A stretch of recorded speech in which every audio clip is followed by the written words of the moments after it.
మేము డిమాండ్ చేస్తున్నది ఒకటే, లక్షల ఎకరాల్లో పంట ఎక్కడెక్కడైతే ఎండిందో ఇది తప్పించుకునేదానికి వీలు లేదు.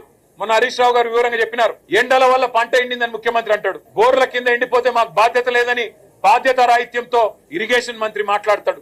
మేము రాష్ట్ర ప్రజల తరపున, రాష్ట్ర రైతుల తరపున ముఖ్యమంత్రిని, ప్రభుత్వాన్ని ఒకటే అడుగుతా ఉన్నాం, ఇవాళ పంటలు ఎండినాయంటే దానికి మీ చేతగాంతనం కారణం, గోదావరిలో నీళ్లుండి, కృష్ణలో నీళ్లుండి వాడుకోలేని తెలివి తక్కువతనం కారణం, చెరువులు నింపలేని తెలివి తక్కువతనం, పంప్ హౌజులు టైం కు స్టార్ట్ చేయలేని తెలివి తక్కువతనం, బరాజ్ ఏమన్నా చిన్న ప్రాబ్లం ఉంటే రిపేర్ చేసి నీళ్లు తీసుకోవాలనే సోయిలెంట్ తనంతోనే ఈ ప్రభుత్వానికి బాధ్యత మరిచింది. అందుకే మేము రాష్ట్ర ప్రజల తరపున అడుగుతా ఉన్నాం, ఎక్కడెక్కడైతే పంట ఎండిపోయిందో ఎకరానికి 25,000 రూపాయల చొప్పున వెంటనే ఈ బడ్జెట్ లో డబ్బులు కేటాయించి నష్టపరిహారం రాష్ట్ర ప్రభుత్వమే చెల్లించాలి.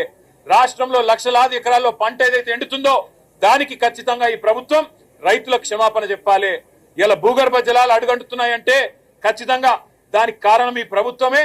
చెరువులు నింపకపోవడం, ఇష్టం వచ్చినట్టు చెక్ డ్యాములు నింపకపోవడం, ఇష్టం వచ్చినట్టు ఇసుక తోడుకోవడానికి, కేవలం ఇసుకతో దోపిడీ కాంగ్రెస్ నాయకుల జేబులు నింపడానికి మీరు చేసిన నిర్వాహకం అనే కారణం ఇవాళ గుర్తుపెట్టుకోవాలని కోరుతూ, రాష్ట్ర రైతాంగానికి కేసీఆర్ గారు ఉన్నారు, బీఆర్ఎస్ ఉన్నది, మేము భరోసాను ఇస్తూనే ఉంటాం, మీ తరఫున కొట్లాడుతూనే ఉంటాం.